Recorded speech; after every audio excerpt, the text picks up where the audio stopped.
then what is the contempt by the opposition parties and a section of society? And third, what is the confusion?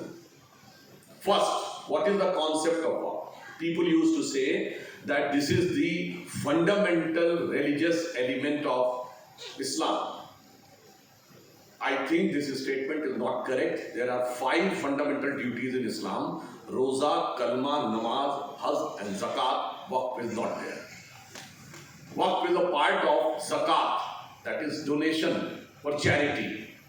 And the earliest instance of when something was donated for charity was during the Sassanid Empire in the 7th century. When the southern Iraq was captured, it was a very fertile land, and that was declared as waqf, but under the control of state. And after that, very uniquely, they have included another concept that is called waqf al-aulad. Means you will donate your property, the family property, to the waqf, but it will remain under the control of your family. Means you have given to the charity, but you are the owner. Like आप कहें कि मंदिर को मैंने दान तो कर दिया, फिर भी पैसा मेरा ही रहेगा.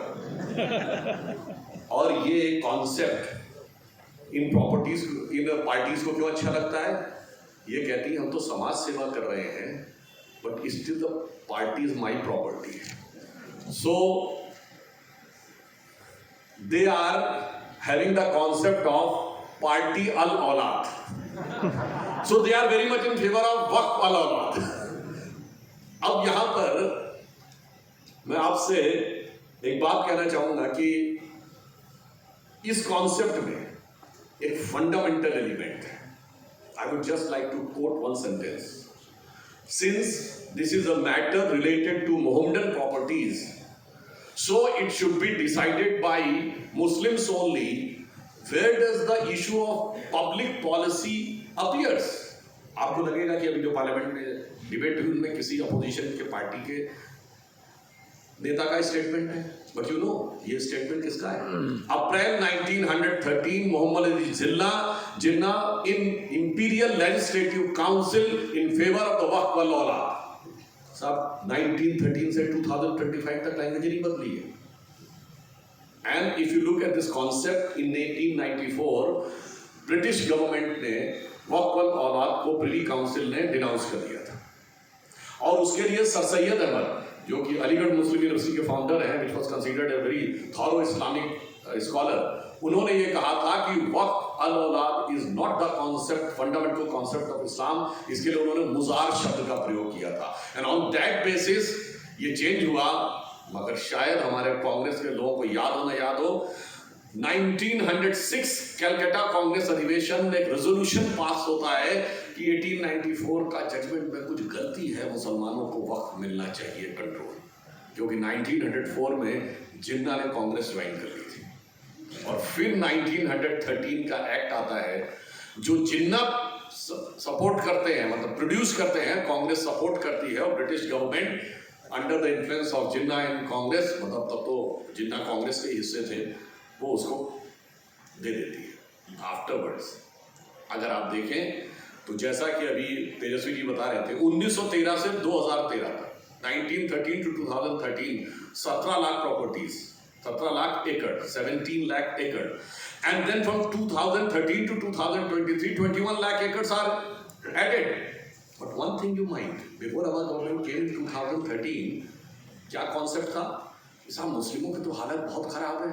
Such a committee recommendation is saying that they are in very poor, pathetic condition. वो तो शेड्यूल कास्ट से खराब स्थिति में है. And then the same community claims that they have donated 21 lakh acre in the last 10 years. भाई ये सच था या ये सच है? ये झूठ था या वो झूठ है या दोनों ही झूठ है? अब देखिए ये अचानक क्लेम आए. देखिए इसीलिए कहते हैं कि किस ढंग की कहानी गढ़ी जाती है, और उस कहानी को गढ़ने के पीछे कॉन्सेप्ट क्या होता है. आप सोचिए. उसके बाद इसीलिए जो सेक्शन 40 था, जिसमें आप उठा के कोई भी क्लेम कर देते थे कि साहब ये हमारा है, और आपने कह दिया तो मान लिया जाए. और मैं कांग्रेस पार्टी से पूछना चाहता हूं, अगर हम में आप में से कोई, अब कॉमन मैन गवर्नमेंट की प्रॉपर्टी पे क्लेम कर दे, गवर्नमेंट छोड़ देगी? सुप्रीम कोर्ट ऑफ इंडिया तक लड़ेगी। वह क्लेम करता था, गवर्नमेंट क्लेम फॉरफिट कर लेती थी अपना, और उसके बाद ये कहते हैं this is the law of constitution. और उसके बाद आप देखिए, अगर आप इस फंडामेंटल कॉन्सेप्ट को देखें वक्फ के, उसके बाद आप ये देखने की कोशिश करें कि what was the contempt after it is being passed by both the houses of parliament with due constitutional procedure. अब क्या कहते हैं कि साहब स्टेट गवर्नमेंट कहती है हम तो इसको नहीं मानेंगे। अब मैं कहना चाहता हूं 73rd और 74th कॉन्स्टिट्यूशनल अमेंडमेंट के बाद, जो राजीव गांधी के टाइम में हुआ था, it is constitutionally clearly defined there are 3 stages of government, centre, state and district. और उसमें बहुत क्लियर डिफाइंड है कि जैसे कोई डिस्ट्रिक्ट काउंसिल किसी स्टेट असेंबली के द्वारा पास लॉ के अगेंस्ट नहीं जा सकती, वैसे कोई भी स्टेट गवर्नमेंट सेंट्रल पार्लियामेंट के द्वारा पास लॉ के अगेंस्ट नहीं जा सकती। अगर कोई कह रहा है तो इसका मतलब संविधान खतरे में है। ये जो संविधान की किताब दिखाते हैं ना जेब में से निकाल के, इस संविधान को जेब में ही रखना चाहते हैं। तो अब उनको बताना पड़ेगा मोदी जी की सरकार में संविधान जेब में नहीं दिल में होना पड़ेगा। और दूसरा, वो इस चीज के द्वारा देश का, संविधान का और मुस्लिम समाज का कितना बड़ा नुकसान कर रहे हैं। मैं कोट करना चाहता हूं एक सेंटेंस कि मुस्लिम समाज में एक ऐसा वर्ग है जो ये मानता है कि if there is a conflict between law of the land and sharia, then sharia should prevail over the law of land. ये किसने कहा है? ये किसी संघी भाजपाई ने नहीं कहा। Doctor B.R. Ambedkar in his book Pakistan और the partition of India on page number 292। अब आप ये समझिए कि हमारी सरकारों को तय करना था कि हम मुस्लिम समाज के उस हिस्से के साथ जाना चाहते हैं, या मुस्लिम समाज को में जो ईमानदार मुसलमान हैं, जो ईमानदारी से अपने धर्म के प्रति आस्था रखते हुए ये सोच के चैरिटी कर रहा है कि ये मेरे लिए पॉजिटिवली कंस्ट्रक्टिवली यूज होगी, उसके साथ रहना चाहता है।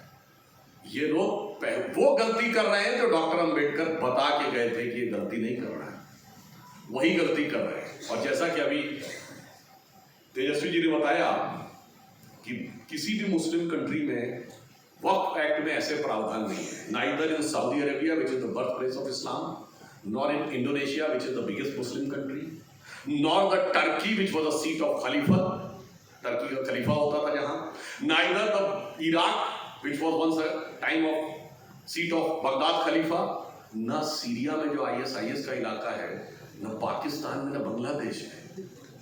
इसीलिए मैंने पार्लियामेंट में कहा था कि कहावत एक हिंदी में होती, नया मुल्ला प्याज ज्यादा खाता है। प्याज, यू अंडरस्टैंड ना, onion.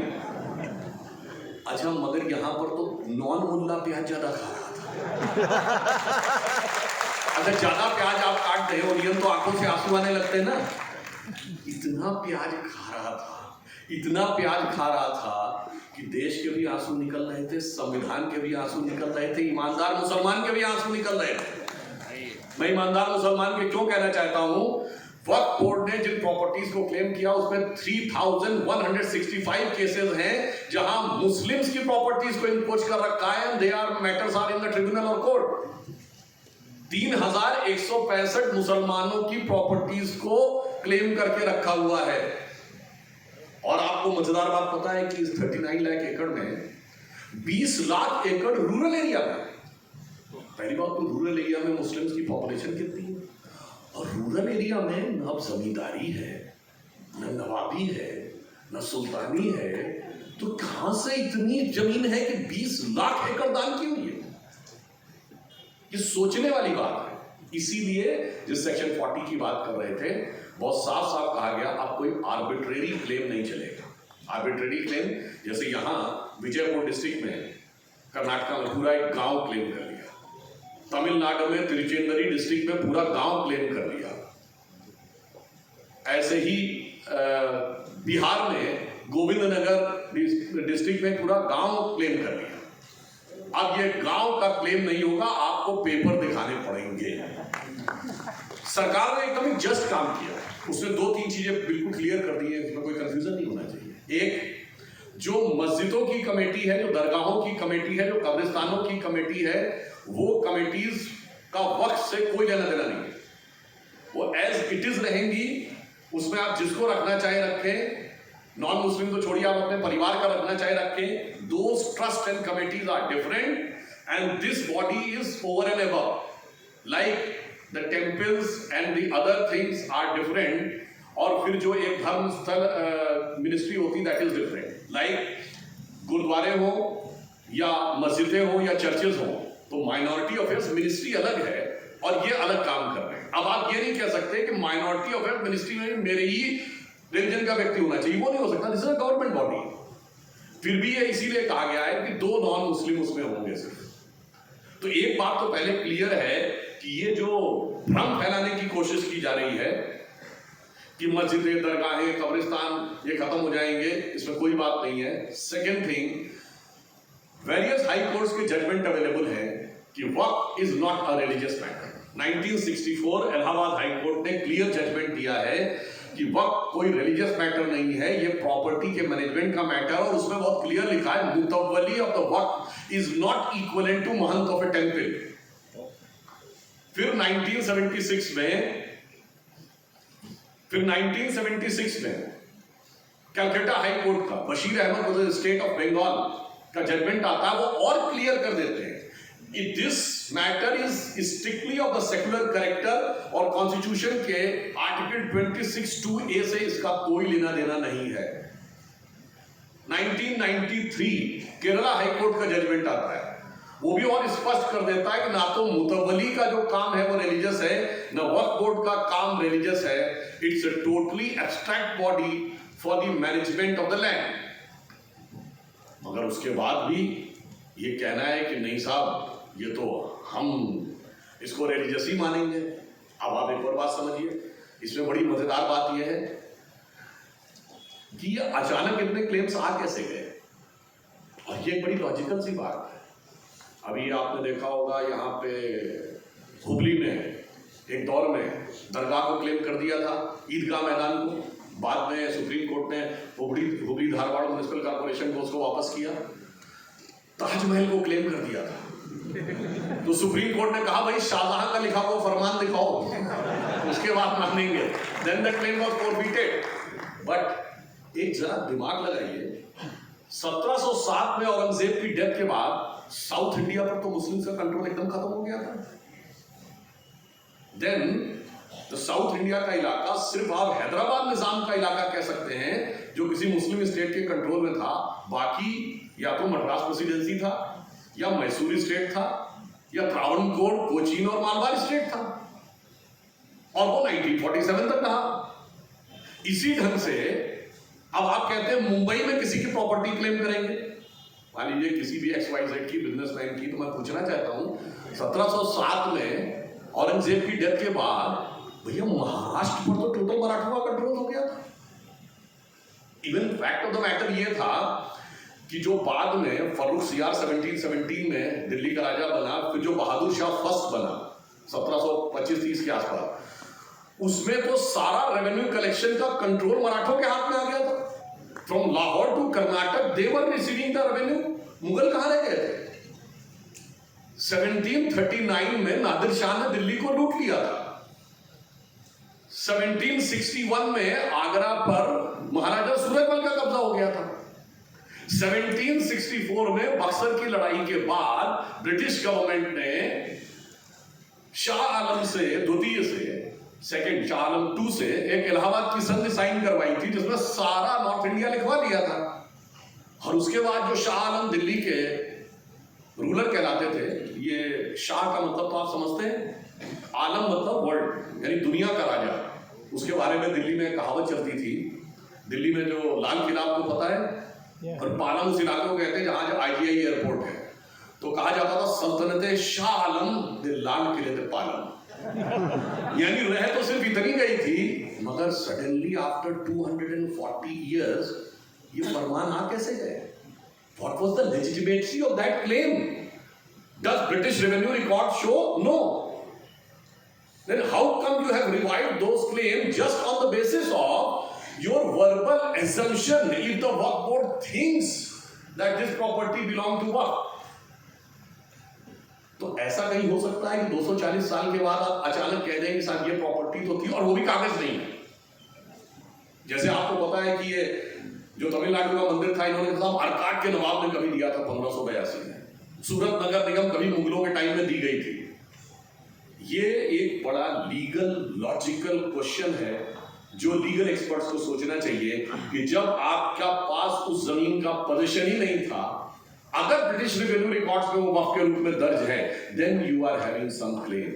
If there is no record available in the British revenue record, then how can you claim? मैं पूछना चाहता हूं, अगर ऐसे करेंगे तो महाराजा रणजीत सिंह की राजधानी तो लाहौर थी और काबुल तक था राज। आप कहेंगे कि भैया बाकी तो छोड़ो, करतारपुर साहब ननकाना साहब को दिलवा नहीं पा रहे और यहां कह रहे ले जाओ मुगलों के नाम पे, ये भी ले जाओ वो भी ले जाओ। क्यों?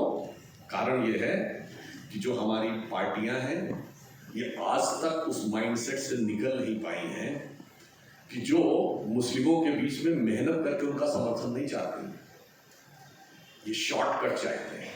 ये हार्ड लाइनर फंडामेंटलिस्ट मुस्लिम्स को, जिसे कहते हैं ना होल सोल डिस्ट्रीब्यूटर, तो whole sole seller of the vote, थोक विक्रेता, इससे ले लो और अपना काम चला लो।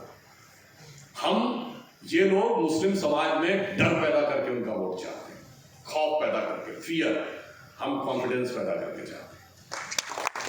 कॉन्फिडेंस का रास्ता स्टोरी निकलता है, और वो कॉन्फिडेंस कैसे पैदा करते हैं वो भी हम आपको बताना चाहते हैं। जब इंडिया ने 1998 का न्यूक्लियर एक्सप्लोजन किया था, that was the first nuclear explosion in the entire world, जो होने से पहले अमेरिका को नहीं पता लगा। 1974 में जब इंदिरा जी के जमाने में हुआ था, बिफोर इंडिया अनाउंस, रशिया और अमेरिका बोथ अनाउंस, यानी केजीबी CIA दोनों ने पहले अनाउंस कर दिया था कि इंडिया ने टेस्ट किया। और जो लोग कहते हैं ना कि इंदिरा जी ने किया था, मैं कहता हूं चैलेंज करके देखो क्या कहा था। भारत ने कहा नहीं जी हमने शांतिपूर्ण के लिए किया है, पीसफुल पर्पस नहीं है, हमारा कोई न्यूक्लियर पावर से मतलब नहीं। 98 में मुझे अच्छी तरह याद है, it is in my vivid living memory, 11th of May 1998, जब अटल जी ने आके अराउंड 3:15 PM कहा, today India has conducted a nuclear test in Pokhran range and it was a shock for CIA। और इसके बाद यहां नहीं रुके, हमने कहा we are the nuclear state. अब हमने ये नहीं कहा कि हम शांतिपूर्ण कामों के लिए हैं, हमने कहा we are the nuclear state. और वो 30-35 दिन से तो चल रहा था। अटल जी के अलावा 2 लोगों को पता था, एक हमारे उस समय के डिफेंस मिनिस्टर जॉर्ज फर्नांडिस और एक डॉक्टर APJ अब्दुल कलाम। ये होता है कॉन्फिडेंस में लेकर काम करना। अब मोदी जी की सरकार आई, अटल जी ने कहा था we are the nuclear state, Modi ji ने कहा अब लीजिए, हमारे पास nuclear weapon carrying fighter planes भी हैं, मिसाइल्स भी, और आपने देखा होगा कि लास्ट ईयर हमने सबमरीन भी बना ली। अब जल थल नभ तीनों से मोदी जी ने उसको न्यूक्लियर स्टेट बना दिया। और जो बात एक बार मैं पार्लियामेंट में बोल चुका हूं, मैं रिपीट करता हूं, जो लोग कहते हैं ना कि किस कॉन्फिडेंस से काम करना चाहिए, गवर्नमेंट में सबसे कॉन्फिडेंशियल पोस्ट क्या होती है? Chief of the intelligence bureau. कोई भी गवर्नमेंट पिछले गवर्नमेंट के IB चीफ को नहीं रखती, विद इन फ्यू वीक्स हटा देती है। It is track record. When Modi ji took over in May 2014, the IB chief was Asif Ibrahim. वैसे तो हम किसी ऑफिसर को धर्म और जात पर नहीं देखते, मगर कांग्रेस ने प्रचार किया था, देखो हमने एक मुस्लिम को IB चीफ बनाया है, और उनका टेन्योर 8 महीने बाकी था, आराम से मोदी जी हटा सकते थे, बट 8 महीने तक आसिफ इब्राहिम IB चीफ रह के रिटायर हुए। नरेंद्र मोदी की सरकार में IB चीफ मुस्लिम।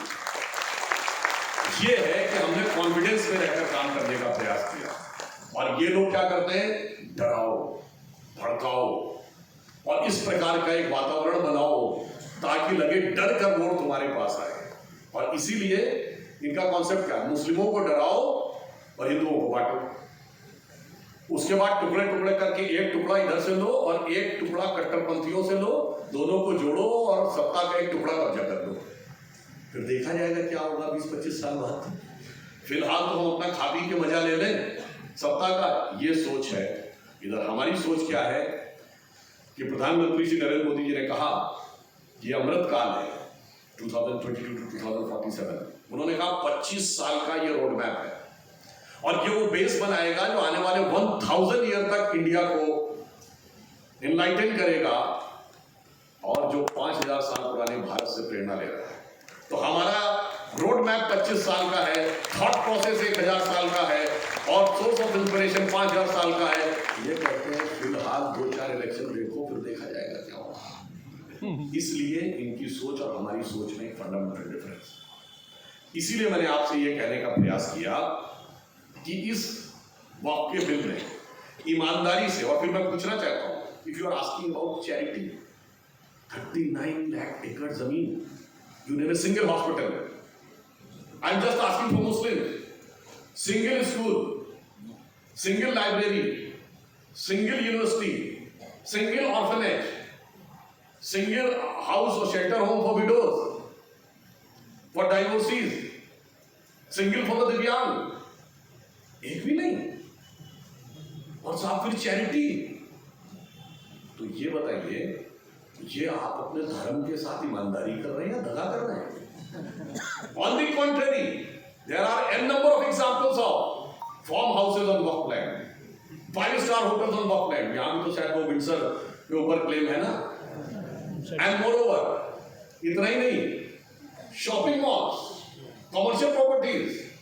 अभी भी वो लालू प्रसाद यादव जी का एक बड़ा फेमस वीडियो वायरल हुआ था। वो कह रहे थे पटना में सब कब्जा करके प्लाटिंग कर दिया है, सब गड़बड़ कर दिया, बड़ा कड़ा कानून बनाना चाहिए। अब ये कड़ा तो क्या, हम सीधे खड़ा कानून बना रहे हैं, तो आपको समझ में नहीं आ रहा।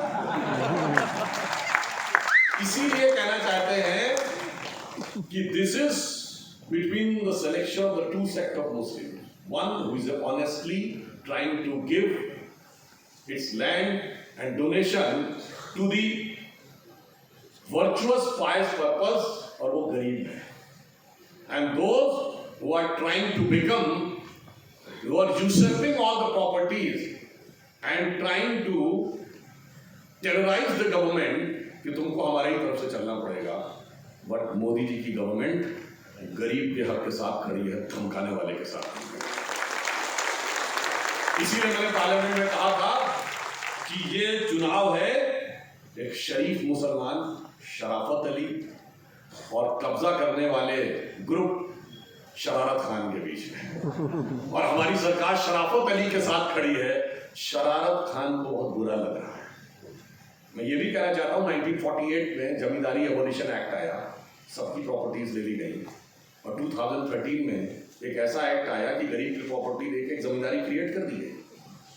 एक और मैं लीगल और टेक्निकल क्वेश्चन पूछता हूँ, जब सारे राजे महाराजाओं की प्रॉपर्टी सीज हो गई, यानी मैसूर के राजा से लेके, हैदराबाद के निजाम से लेके, ट्रावणकोर से लेके, महाराजा पटियाला से लेके, सबकी प्रॉपर्टीज पे क्लेम तो सीज हो गए और मुगलों के क्लेम रिवाइव हो गए। मतलब ये लोग कहते हैं, एक होता ना कि कब्र में से मुर्दे खड़े कर देना, यहाँ कब्र में से क्लेम खड़े होने लगे। अब बताइए, ये लोग कहते थे कि मोदी तेरी कब्र खोदेगी। अरे भैया, आप तो देश की कब्र खोदने में लग गए। और एक और मैं सीरियस बात करना चाहता हूँ, 2013 to 2023 21 लाख एकड़ लैंड तब बढ़ी है जब मोदी सरकार है। कैन यू इमेजिन कि कांग्रेस गवर्नमेंट होती तो इस सेक्शन 40 का यूज करके कितनी जमीन कब्जा हो गई होती, और गवर्नमेंट ने कॉन्टेस्ट भी नहीं किया होता, छोड़ दिया होता। यह दिखाता है कि इस सिचुएशन के ऊपर हमारी सरकार ने कितनी ईमानदारी से काम करने का प्रयास किया। और यहां पर मैं फिर कहना चाहता हूं, मुस्लिम्स में भी 2 प्रकार के धाराएं हैं। एक धारा वो है जो ये कहती है कि हम नेशनल मेन स्ट्रीम में आना चाहते हैं। ये लोग हमेशा उस धारा को क्रश कर देते हैं।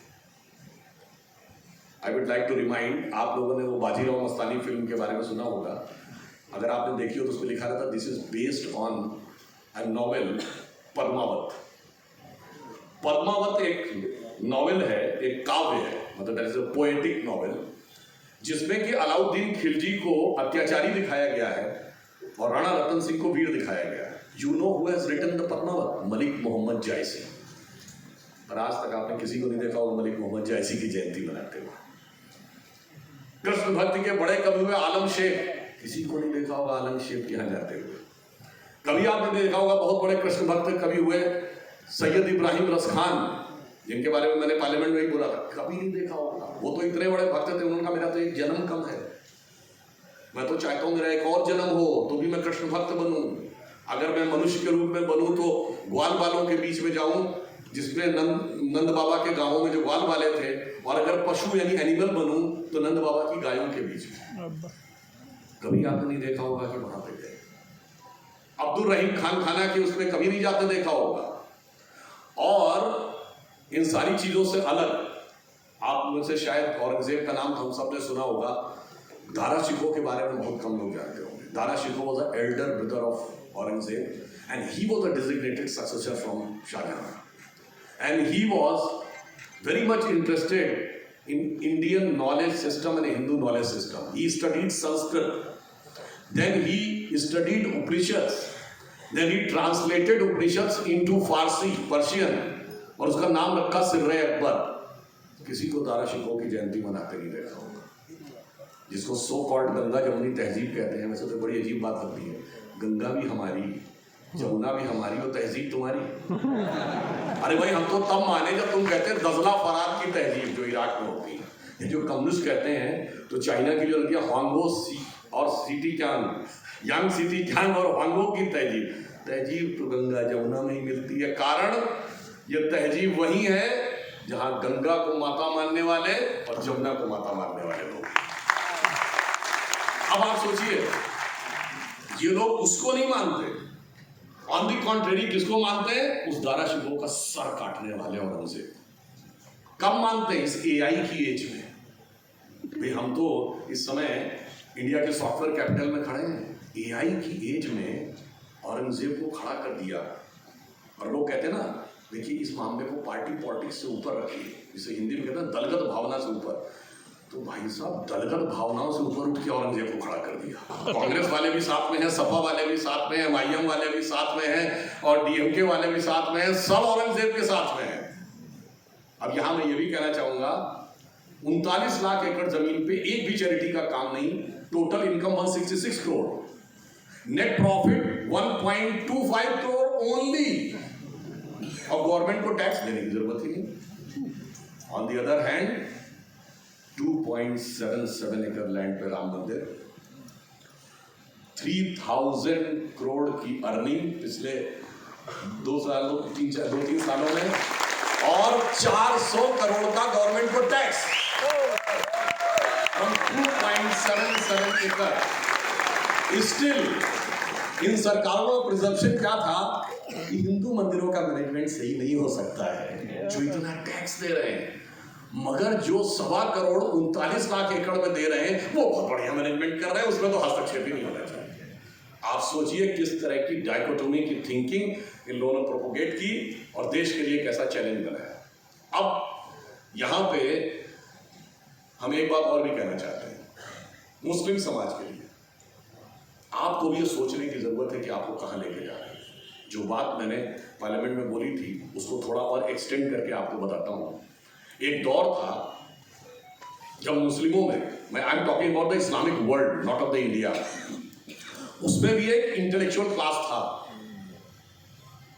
एक अल-ज़हार थे जिन्होंने 763 में जो भारत का सूर्य सिद्धांत था उसका अरबिक में ट्रांसलेशन कराया, नाम रखा सिंध हिंद। सुश्रुत संहिता का खलीफल मंसूर ने अरबिक में ट्रांसलेशन किया बाय द नेम अल सुश्रुत। जो न्यूमेरिक सिस्टम इंडिया से गया, यूरोप में उसको अरबिक न्यूमरल्स कहते हैं, अरब में उसको हिंदसा कहते हैं, और यहां से वो न्यूमेरिक सिस्टम गया और पूरी मैथमेटिक्स की नॉलेज जिसके पास गई तो उस बुक को शॉर्ट फॉर्म में अलजब्र कहा गया, वहीं से अलजेब्रा वर्ड बना। और आफ्टर दैट अल ख्वारिज़्म आया, उसमें मैथमेटिक्स का पूरा डिटेल दिया जो ब्रह्मगुप्त और आर्यभट्ट से प्रभावित था, बट आफ्टर ऑल उनके अंदर रिसर्च की कैपेसिटी तो थी। और आज जो कंप्यूटर का डाटाबेस है, जो मैंने कहा था एल्गोरिथम वर्ड अल ख्वारिज़्म से निकला है। अच्छे अच्छे मुसलमानों को नहीं पता हो। कोलंबस ने जब दुनिया का नक्शा ट्रेवल करना था, जो नक्शा यूज किया था वो भी एक मुस्लिम का, अरब मुस्लिम का बनाया हुआ था, अल इदरीसी का।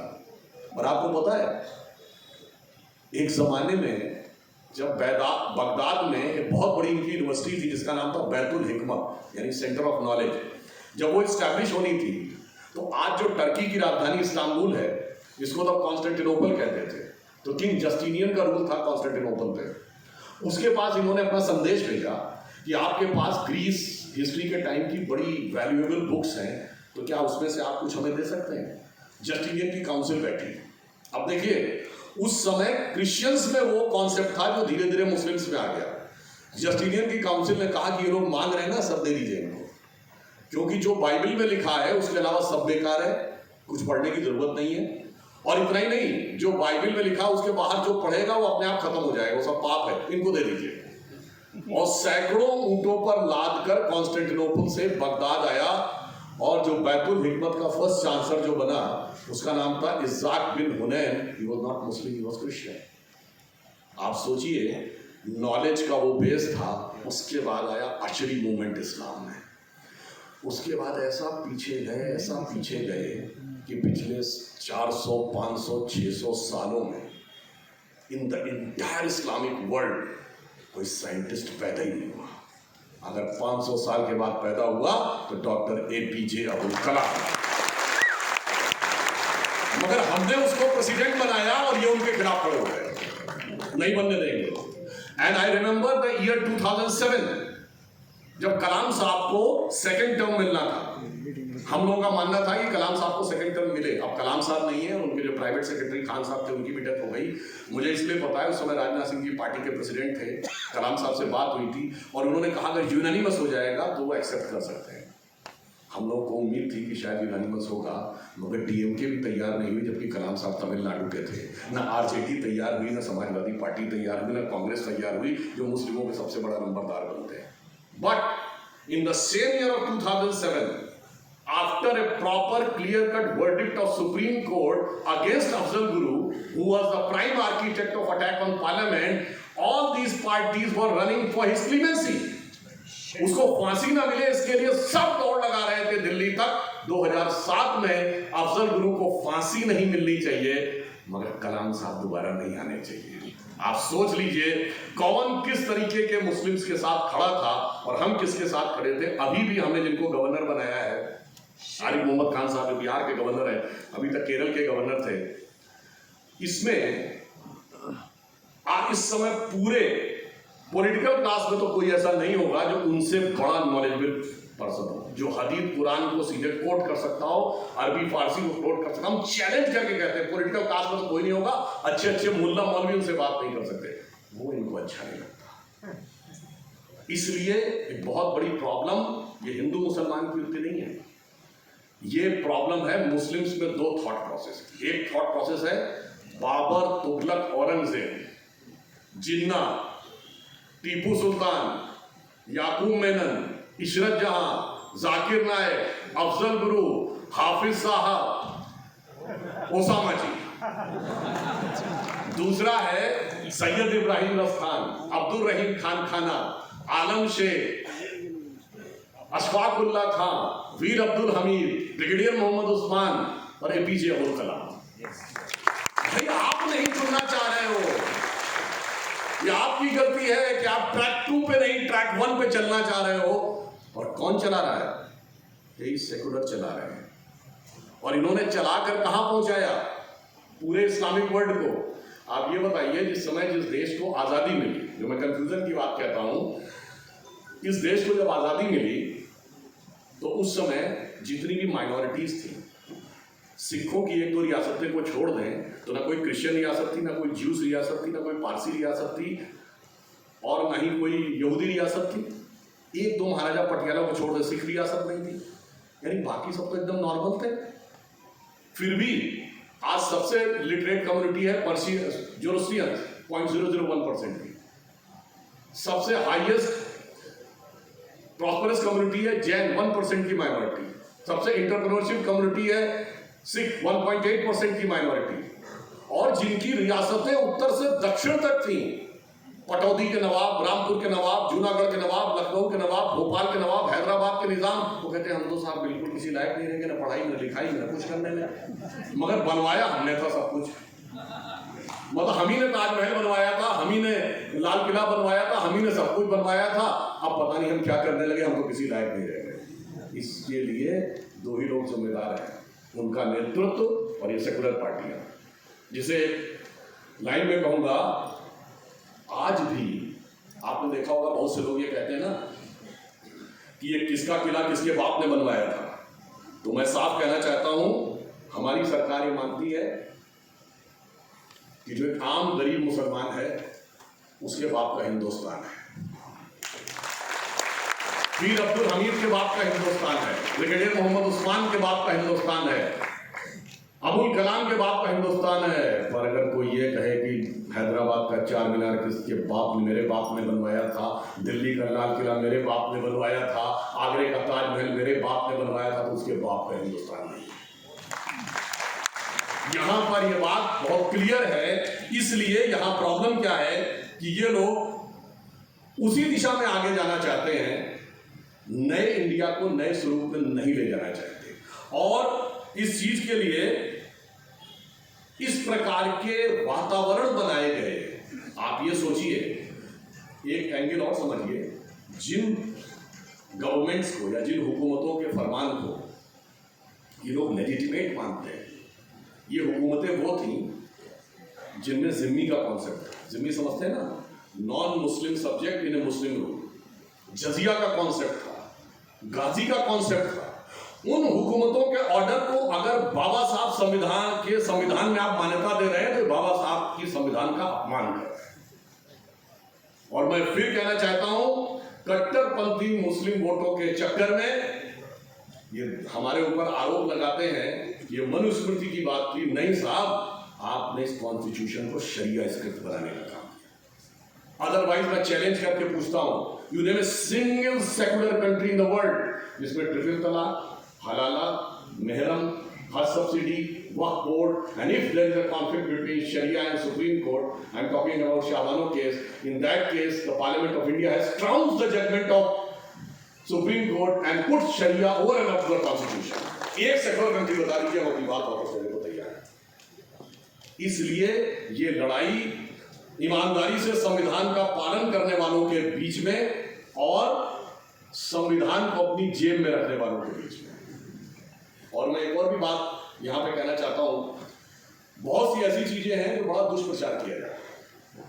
जैसे मैंने एक बार पार्लियामेंट में बोला था, जब इस देश को आजादी मिली तो आज कांग्रेस का मुस्लिम लीग से गठबंधन है, वो कहते साहब ये वो मुस्लिम लीग नहीं है जो मुस्लिम लीग जिन्ना की थी, ये सरासर झूठ है। ये मुस्लिम लीग वही मुस्लिम लीग है जो जिन्ना की थी, और उसका मैं प्रमाण देता हूं। मार्च 1948 को ऑल इंडिया इंडियन यूनियन मुस्लिम लीग बनी, उसका सदस्य कौन था?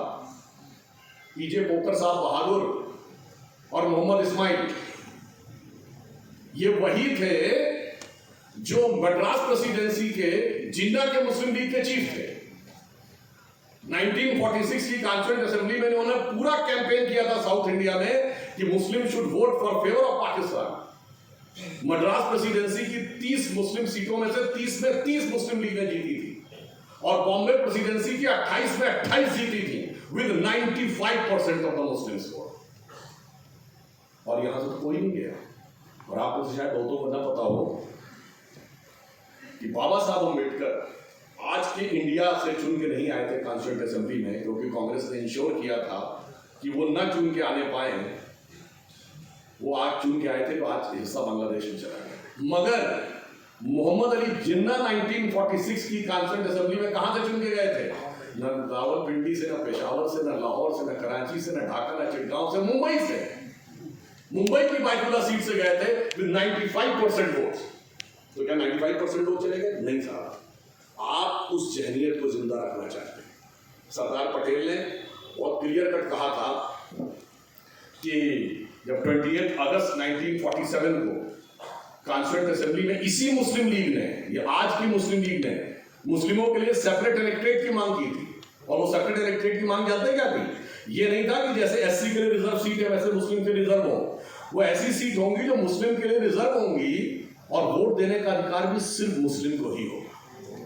जिसके ऊपर सरदार पटेल बहुत नाराज हो गए थे, और जब उन्होंने कहा था ना कि ये छोटे भाई बड़े भाई का मामला है, तो सरदार पटेल का दिया गया बयान है, कोई जाके चेक कर ले। जनवरी 1948 कलकत्ता में भी बोला है, और कॉन्स्टिट्यूएंट असेंबली की डिबेट 28 अगस्त 1947 पार्लियामेंट की वेबसाइट पे कॉन्स्टिट्यूएंट असेंबली डिबेट जाएगा, 270 नंबर पेज के आसपास है। उन्होंने कहा भारत के ज्यादातर मुसलमानों ने पाकिस्तान बनाने के लिए वोट दिया है। मैं नहीं मानता एक दिन में दिल बदल गया, मगर अब जो हो गया सो हो गया। अब पुरानी बात मत करो, अब ये कहो कि देश के लिए आगे कैसे काम करना है। ये छोटे भाई बड़े भाई की बात तब मानी जाएगी जब तुम साथ में देश की मुख्य धारा में आने को तैयार हो। मोदी जी जो कर रहे हैं वो जो सरदार पटेल का थॉट था, और ये वो कर रहे हैं जो जिन्ना का थॉट था। और आप मजे की बात देखिए, मुस्लिम लीग इसमें साथ थी, और वो शिवसेना जिनके एक नेता ने 2015 में कहा था कि मुस्लिमों से नागरिकता छीन लेनी चाहिए, वो भी साथ में थे। इसीलिए मैंने पार्लियामेंट में एक सेंटेंस बोला था, एक पुराना हिंदी फिल्मों का गीत था कि वक्त ने किया क्या हंसी सितम, तुम रहे न तुम, हम रहे न हम। तो मैंने कहा वक्त ने किया क्या हंसी सितम कि मुस्लिम लीग और शिवसेना मिलके हो गए हम। इससे आप समझ सकते हैं कि कितने अनप्रिंसिपल्ड अलायंसेस इन्होंने किए, और उसके द्वारा देश को कितना नुकसान पहुंचाने का कार्य किया। यहां पे मैं लास्ट में एक बात और भी कहना चाहता हूं, देश का तो नुकसान हुआ ही है। आज मोदी जी ने ये हिम्मत दिखाई है, उन्होंने उस दर्द को समझा है जो संविधान का दर्द था और गरीब मुसलमान का भी दर्द था। उन्होंने हिम्मत की और इसको बदला। तो मैं प्रधानमंत्री श्री मोदी जी के लिए कहना चाहूंगा, दर्द की रात गई, गम के जमाने भी गए। ये 3165 जो केसेस इनमें मुस्लिमों की संपत्ति कब्जा, उनके लिए भी कह रहा। और जमुनानगर में गुरुद्वारे पे क्लेम, तमिलनाडु में मंदिर में क्लेम, केरल में चर्च पे क्लेम, कैथोलिक बिशप काउंसिल ने लिख के दिया कि ये इसको पास करिए, कड़े से कड़ा कानून। तो उन सब की तरफ से कहना चाहूंगा, दर्द की रात गई, गम के जमाने भी गए, और मोदी जी की हिम्मत से कई दाग पुराने भी। Now we have ushered in a new era. और लास्ट में मैं ये भी कहना चाहूंगा, जब इतिहास में जाते हैं तो एक फूड फॉर थॉट आपको देके जाने का प्रयास करता हूँ।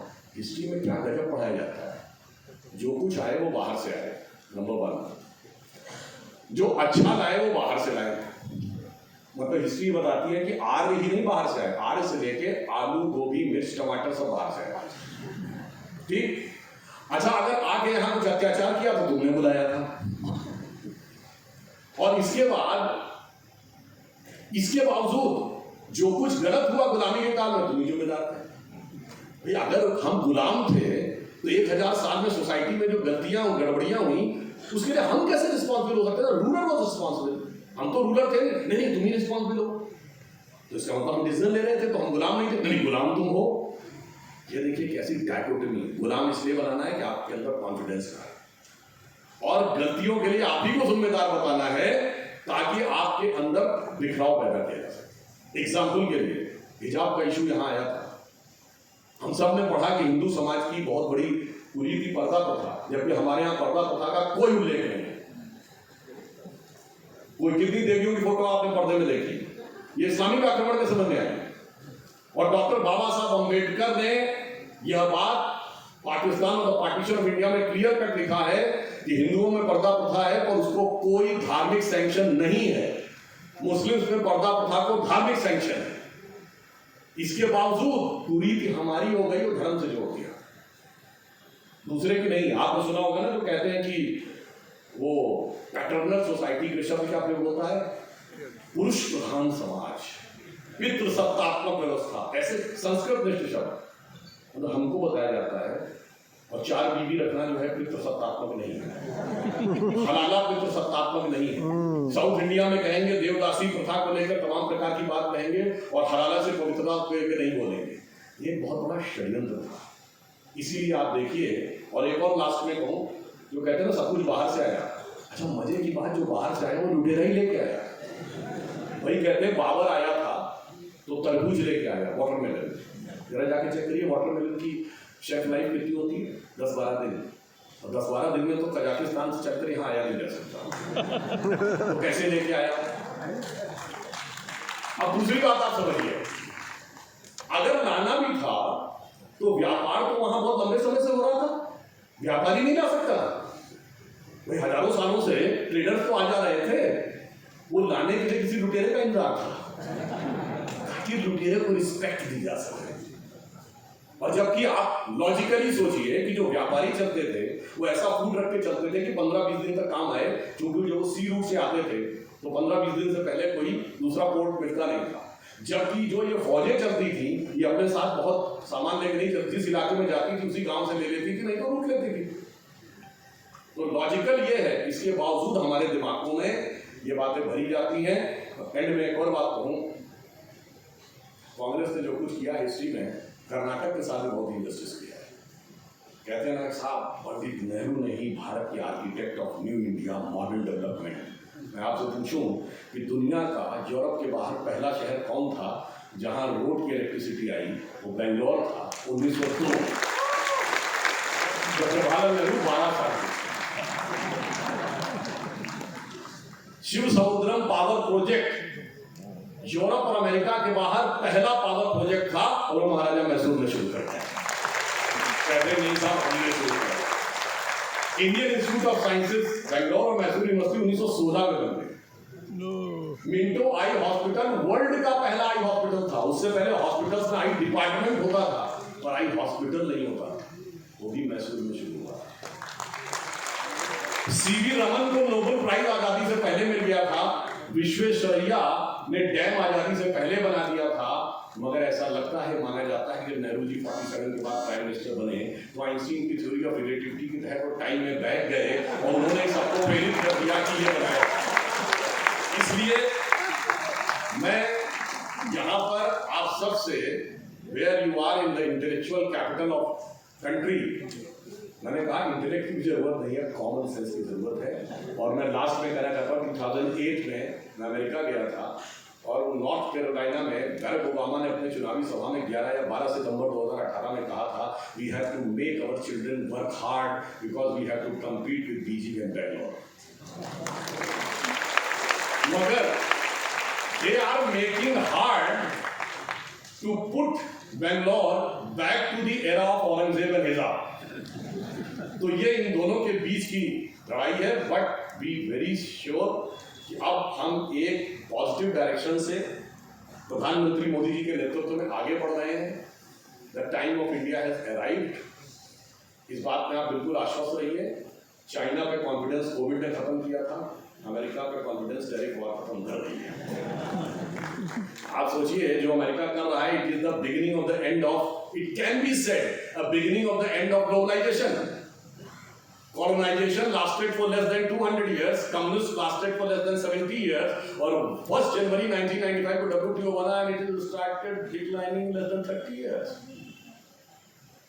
फ्रांसिस फुकुयामा राइटर को जिन्होंने 92 में लिखा था end of the history and the last man after fall of USSR, उन्होंने कहा था now west has proven it is the best, it is best for the rest to follow the best.